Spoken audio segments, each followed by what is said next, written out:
Welcome to CRE Power Hour. My name is Lisa Marie Wand, and my wonderful co-host, Stephanie Gilezan. We have spent the last 2 decades growing and scaling our businesses, and together we are bringing you a new space for you to learn alongside the best in the real estate business at CRE Power Hour.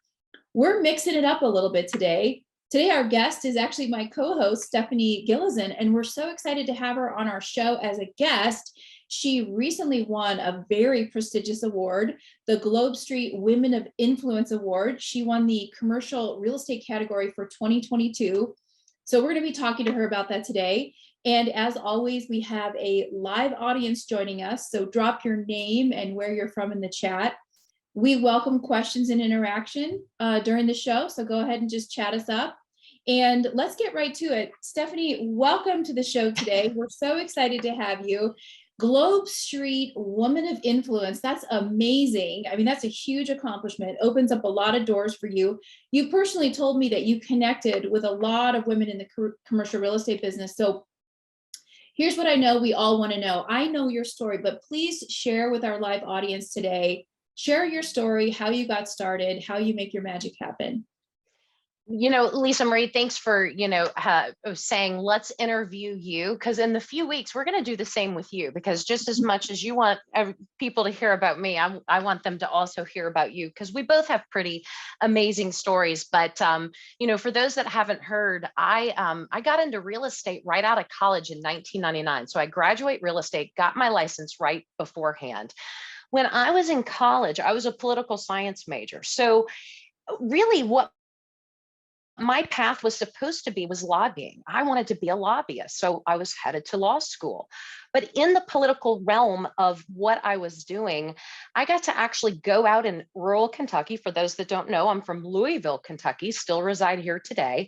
Went to college in, outside of Louisville in a rural area, and basically learned about why small towns in Kentucky were not like the two big major cities of Louisville and Lexington.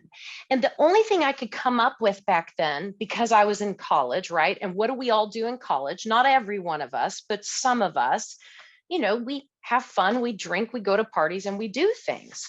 Well, and this area that I was in and around and surrounding these rural areas, none of them had any major restaurants. They didn't have any brands. They didn't have hotels. So that didn't really lead to much industry.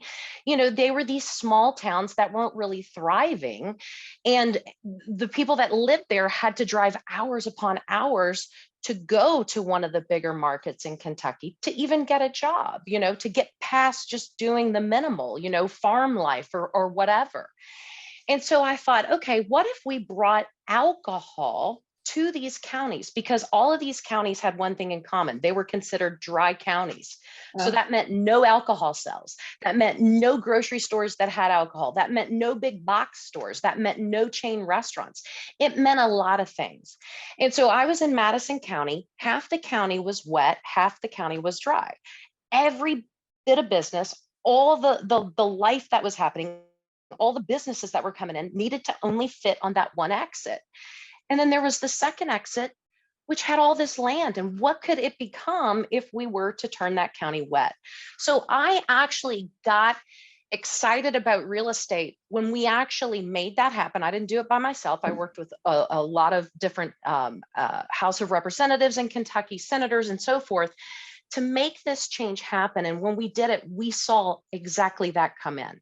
We saw blank slates of canvas land where chain restaurants wanted to come in, then multifamily developers wanted to build apartments, then industry wanted to come, Walmarts wanted to open, you name it, things started to come. And so that's really what got me interested in real estate. So I get my real estate license, and in Kentucky, you have to put your license with a principal brokerage.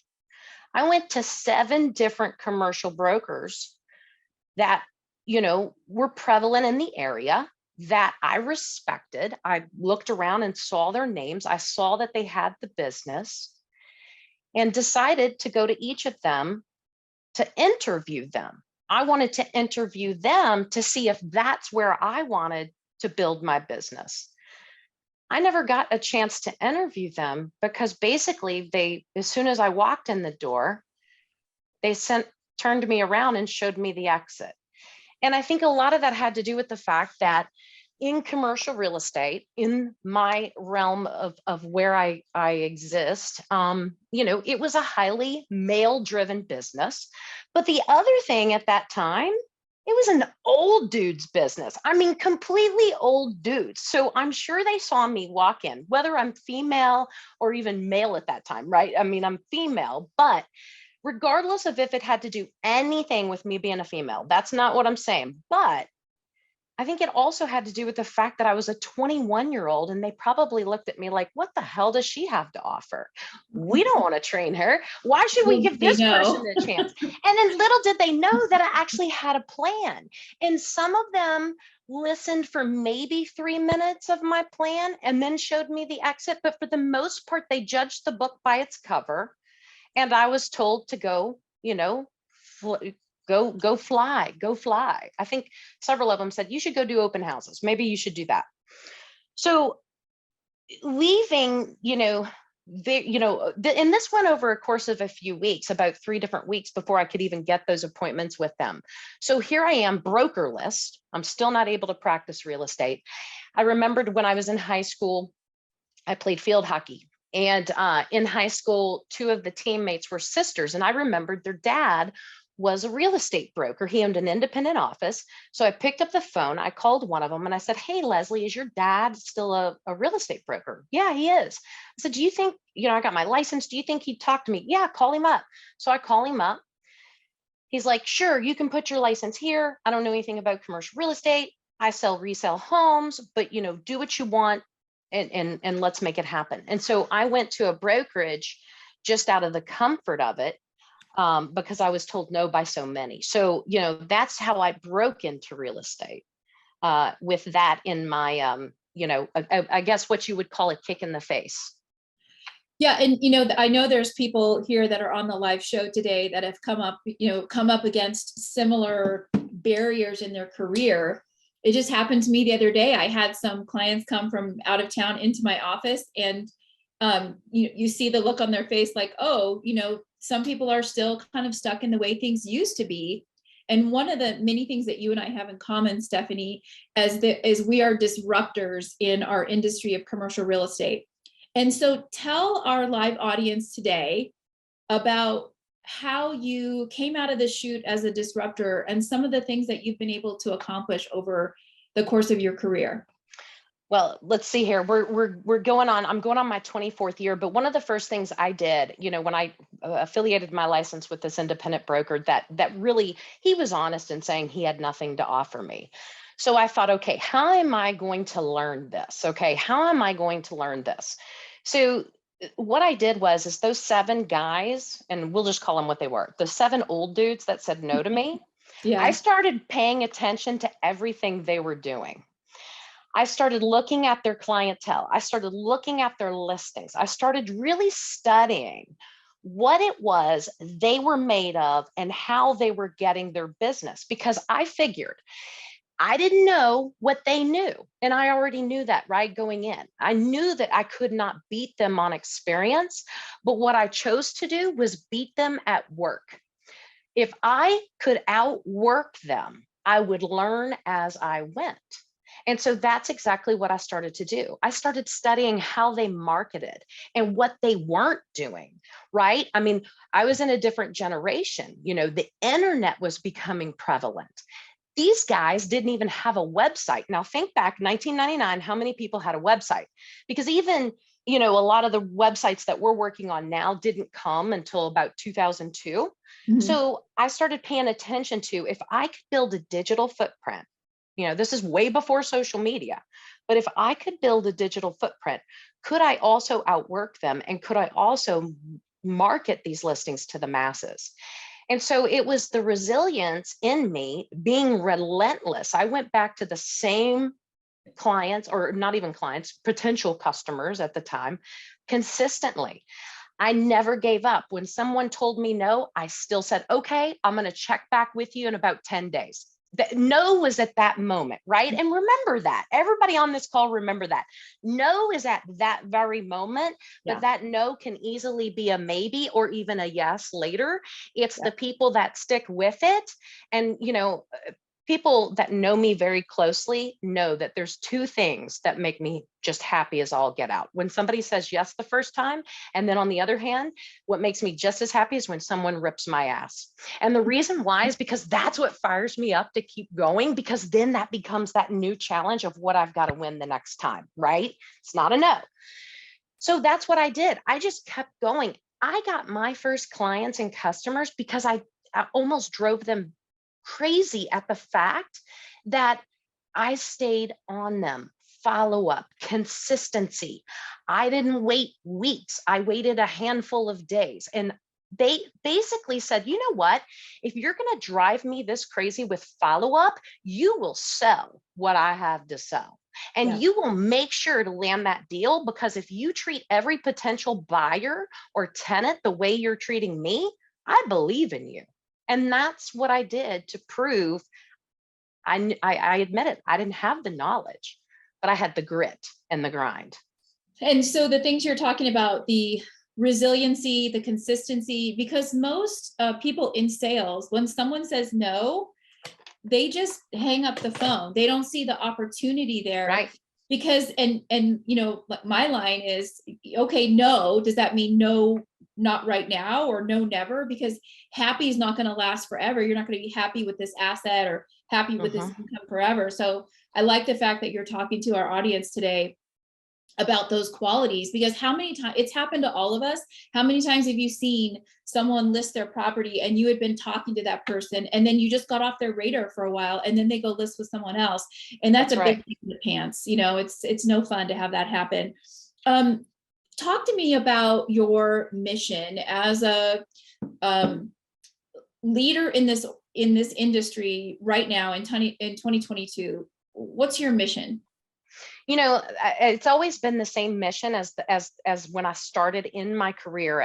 Day one, I didn't have this mission, but after the 7 no's, this became the biggest mission for me. Was the simple fact of how in my life can I create an opportunity, or at least share my story to empower others to see that you don't have to be an old dude to be successful in commercial real estate.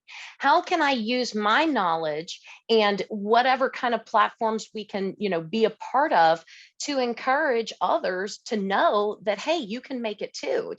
There's an opportunity out there. You just got to stick with it. The independent broker that I joined, it was not the right company for me, but it gave me a space until I could figure it out. It gave me an opportunity to think through what was my plan and strategy going to be. And very quickly did I realize, okay, I just need to start building my brand, because if I start today building my brand, it's going to be that much more powerful down the road. And so I started building my brand officially, making sure my name was on those buildings, my name was on those advertisements, to no matter how I pivoted through the course of my career, that was still the prevalent, most recognizable brand that I could build. And so in this entire mission is making sure that we give to others. If I had just had a mentor, right? Just a mentor. I know what it's like to be told no and nobody wants to mentor you. Well, actually, I take that back.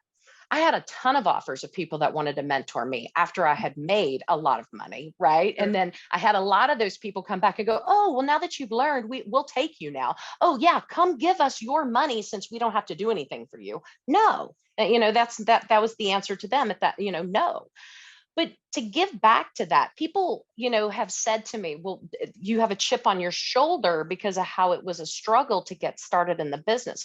It's not a chip on my shoulder. It is a fire in my belly, and it's still ignited today, because we still look at the world of, my son who's 23 just got his real estate license.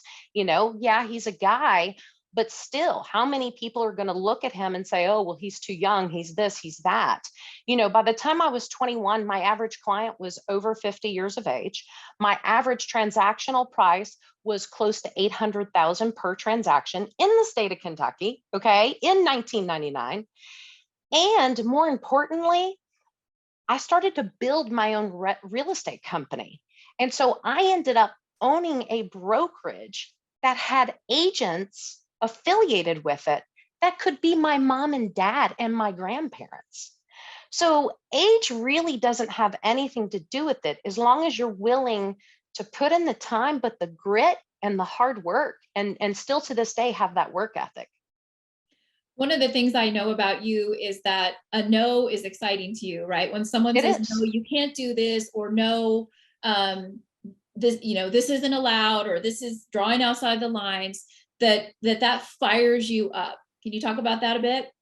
It fires me up because I think it's a challenge. And I think that if you were to take a situation, most people find a negative, as a blocker, and they allow themselves to just turn the other way and go focus on something else. But I think if we're able to, and for me, a no just makes me want to court that relationship even more and to turn that into a win. I told somebody this a long time ago, and I just told a team member this morning. Don't count your money until it's in your bank account. Yeah. So I treat every transaction, every deal, every opportunity for a deal as a game. And the win is the trophy. And so if I can take that no and win the trophy, which means it ultimately becomes the yes, that's what I'm after. And so nobody falls off my list, no prospect goes away, not even when I'm attracting agents to what we do at EXP, because it's a no at that moment, but people change their minds every day. And that's that's my mission, is to make sure that we can get those things accomplished. You want to be there when those people have changed their mind. And that's the power of follow-up, the power of systems. And there's people like you and I that are juiced up by the opportunity to win. And when you combine that with helping someone, I mean, and that creates a beautiful experience. And you and I were also talking the other day about, we have very similar mentor styles because we like to give back. My motto is, we rise by lifting others. I think you have a similar mission. And in this industry that's been male dominated and kind of old school for so long, there's a lot of people coming into the business that are hungry for leadership and mentorship. So talk about your style, your mentorship style. I've always been one that is the open book. And just like I studied my competition and learned how they were building their business, but then tweaked it to work for me and to bring it into, the more future. I've always said, if you see something that I do, I didn't invent anything. I take it and use it. I am a sharer. I like to give. I like to just see people win all the way around. Every time I've helped somebody, I've been paid back 10 times. That's how that has always been. I've been a principal broker in my life, and for about 21 years, I was a principal broker. And in the state of Kentucky, that meant I held agent licenses, on my license. And to run a successful business and to still grow and scale it, but be able to help all of those agents I was liable for, I absolutely loved every minute of it. People would ask every day, how do you manage all of this? And, I love helping people. So to me, it wasn't a pain in the butt. It wasn't a chore. It's the mission, it's to serve and to build each other up. I've learned so much by helping others, because when you listen, and you grow, and there's a lot of times where I don't have the answers, but when we're talking through something, we come up with that answer. So I think, serving and helping others is a form of collaboration that engages me and keeps me interested. It keeps me grounded to an aspect of making sure that I am interacting with folks. I like it. Yeah, and it makes so much sense to me that you and I are both at EXP, because I found a level of collaboration and cooperation at EXP that I haven't encountered at other brokerages. And you and I have both owned our own brokerages, and knowledge is for sharing. And it's so true that we get to a level of mastery when we're helping other people learn, because then we get more ideas, right? And then there's another win-win. So with all this is a good segue, Stephanie, with all the brokerages, commercial brokerages out there, you and I both made a conscious choice to be affiliated with EXP. With all those choices, why did you choose this organization? I owned my own independent firm for a long, long time. I started it in December of 1999. I grew it. I fell into a franchise, a national company, or actually it was a global company, but it was still, in fact, the franchise concept, which most of them are.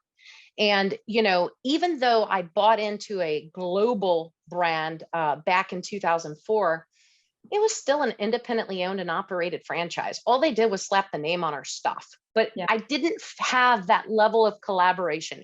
It didn't enable me to take my localized business and turn it into a national and now global business. And what I mean by that was, when you get to master your brand in a state or a city or your neighborhood, a city, the state, surrounding areas, that's great and dandy.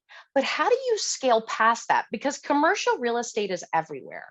And, especially when you get into the corporate accounts, that have businesses or restaurants or chains or real estate in multiple different states across the United States, an independently owned and operated anything cannot service it the way one national company can. And that's what I saw when EXP found me back at the end of 2017. I had sold that franchise in 2008, went back to being independent. So it had been exactly almost 10 years of owning an independent firm. And with the independent firm, it's great. I'm the broker owner, ego's off the charts. Like, I built this, my name's on the building, like freaking awesome, right? Well, here's what feared me. And I wasn't even yet 40 years old. And somebody said to me, they said, "What's your 5-year plan?" Status quo? No, I'm going to expand. Well, how are you going to expand? Well, I'll just get licensed in this state. I'll get licensed I'll go do this. I'll go do that. Well, with that is a lot more liability. It's a lot more costly overhead. And it's a lot of risk. And so EXP, when they found me and I saw the model of how it was a one national company, and then saw the ability to bring my entire brokerage over. I'm still an owner. I just happen to now be an owner of a publicly traded company worth multi-billions of Which feels dollars, and not great, just doesn't my, it? not just my little independent firm, right? Yeah. It's been able to take our team and expand us past being these local experts. And now we are plugged into a global network, but now we're actually able to take on those large corporate accounts and truly represent the business, whether they're in Michigan, Florida, California, Texas, you name it, and even be able to collaborate outside of the United States to be able to do resort transactions in the DR and Costa Rica, all these places, right? We have this ability to do that. And as an independent or being affiliated with an independently owned and franchise, the only way you can pull that off is you got to bring in another brokerage. You've got to co-broker with whoever is there. Yeah. Here, we get to stay all in the same house. We get to stay all in the same family. We get to be all in that same back office. And so it's taken my business from a $250 million, average in yearly sales to, right now, if everything closes, we will do over $1 billion in volume, the team combined. Mm-hmm. That's what it's about.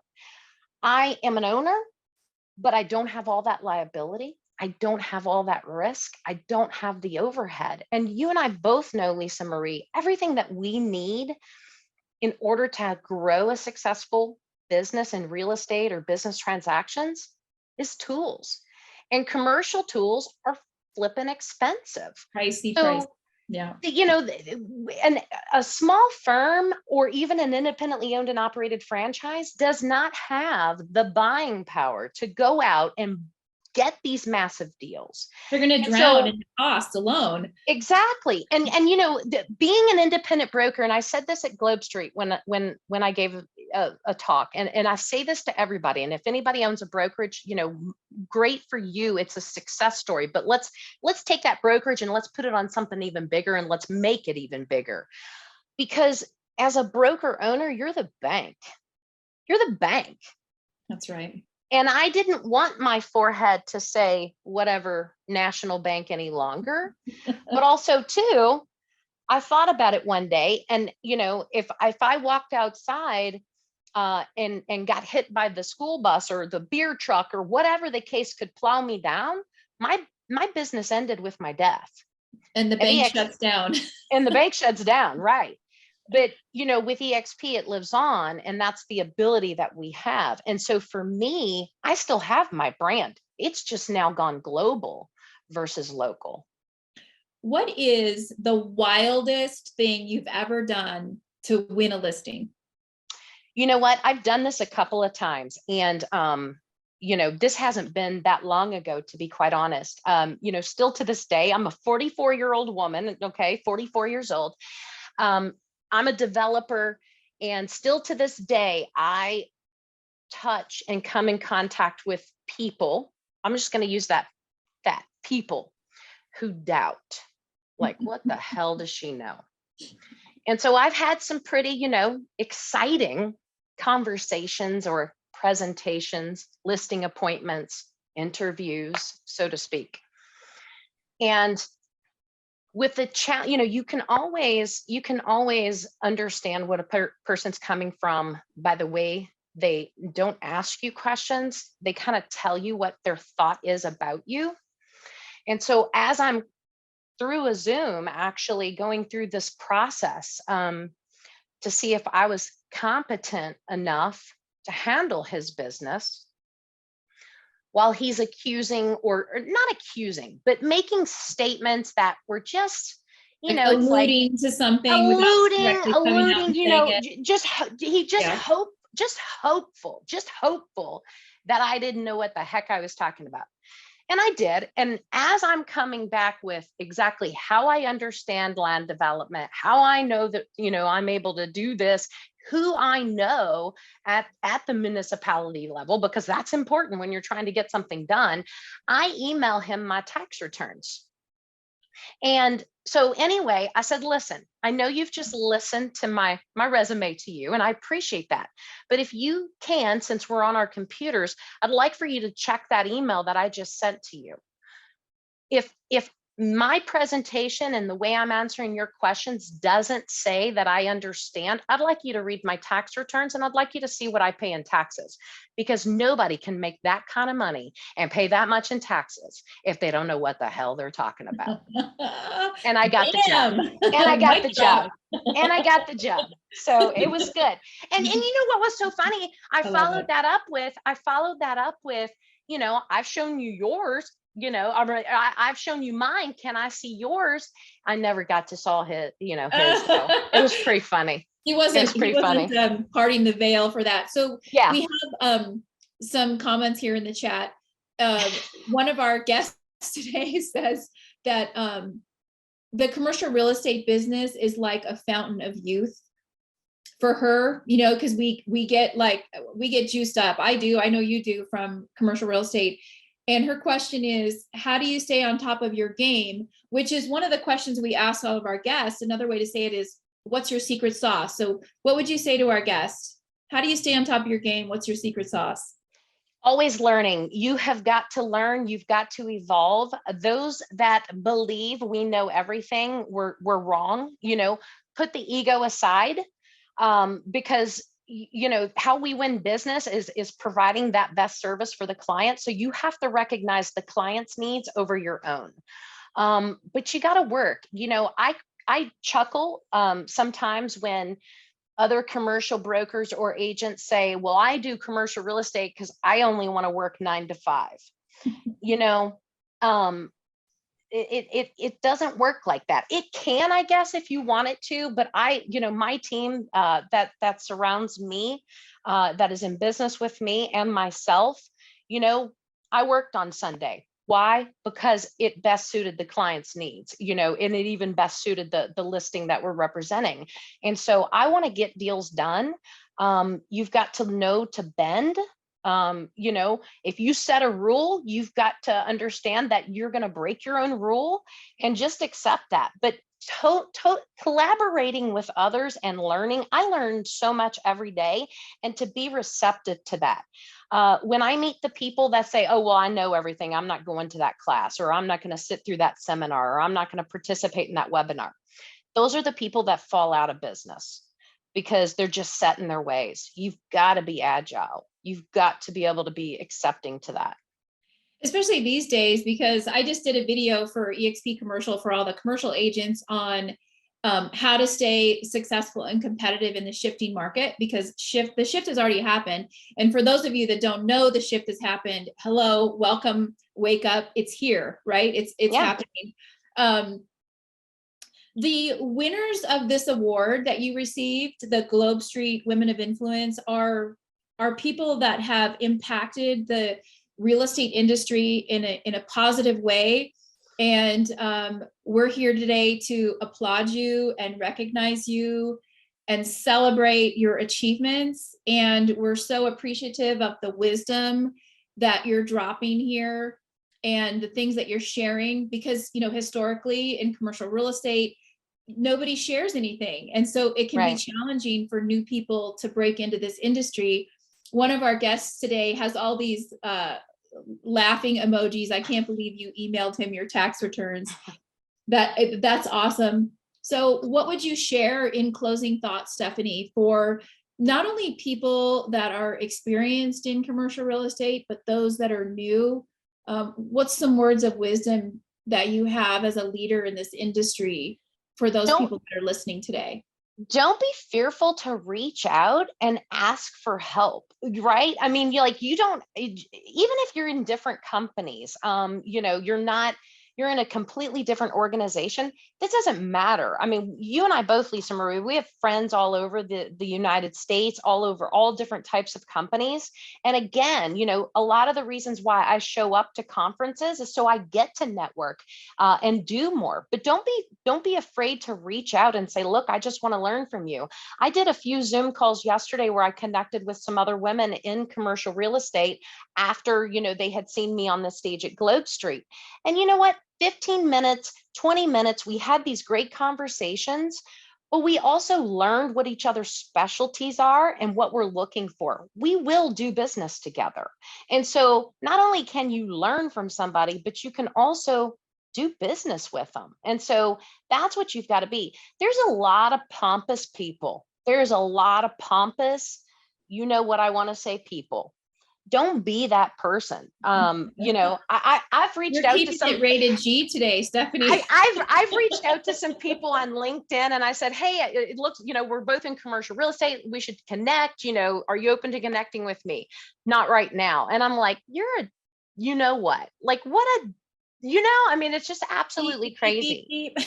Yeah. I could beep all day long. We would break the internet, but it's just, don't be that way, be giving, don't expect that people are going to give you, hours upon hours of coaching and things like that necessarily, but you can get involved, you can reach out, you can build relationships and utilize them, to grow and learn. And I encourage people to do so. So everybody find me on LinkedIn, make sure you're connected, send me a message. If I can share something with you, I'm happy to do it. Yeah, in fact, our producer will drop both of our contact informations in the chat. And there is a lot of ego in our business. And I agree with you, Stephanie. We cannot come from a high level of service and wanting to help others when we're sitting in our ego, because we're completely focused on ourselves and we cannot see the needs and the end game of our client when we're busy touting how great we are and all the information that we know. Because this is my 17th year in the business, and I'm now learning business brokerage, which is a whole new opportunity that we have at eXp Commercial. And I'm excited about the opportunity that I get to be learning at a really high level, a whole new tool in my business, a whole nother way to serve my clients. So, and remember, in a changing market or a transitioning market, there's opportunities. I mean, that is where the opportunities are. So get plugged in with people that can help you see those opportunities, because that's where the best of the best really succeed. And it doesn't matter if you have zero experience today, you can be that superstar. I'm going to leave with this. When the market shifted, starting in 2009, I liquidated assets all over the country for some pretty large banks. And in 2010, I did over 400 closings. In 2011, I did over 500 closings in just those 2 years. And all of these things had bad debt affiliated with them. But I learned how to find that. I learned how to utilize it.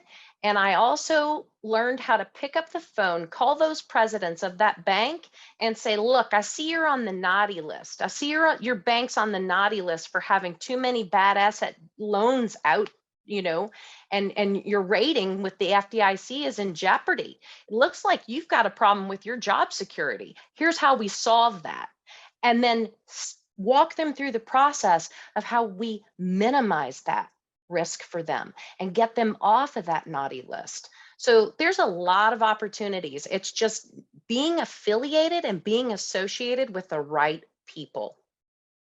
Yes. And, when the market starts to shift, a lot of people go into fear, which leads to inaction or even exiting the industry. And that's exactly what my video was about for our agents at eXp Commercial, is to get yourself plugged in, because there's opportunities, money to be made, clients to be helped when we're in a shifting market. I mean, whenever there's something going on globally, like it is now, people make a lot of money. And Stephanie and I believe that you deserve more than your fair share. You just have to put yourself out there and get connected in order to make that happen. Thanks so much, Stephanie, for being our guest today. Congratulations on your Globe Street Women of Influence Award 2022 for commercial real estate. And thanks for joining us at CRE Power Hour. We are every second and fourth Wednesday of each and every month at 11 a.m. Pacific Standard Time. So please join us. And we have our podcast on Spotify. Check us out, CRE Power Hour. We'll see you in 2 weeks, everybody. Thanks for being here. Thank you all. Bye.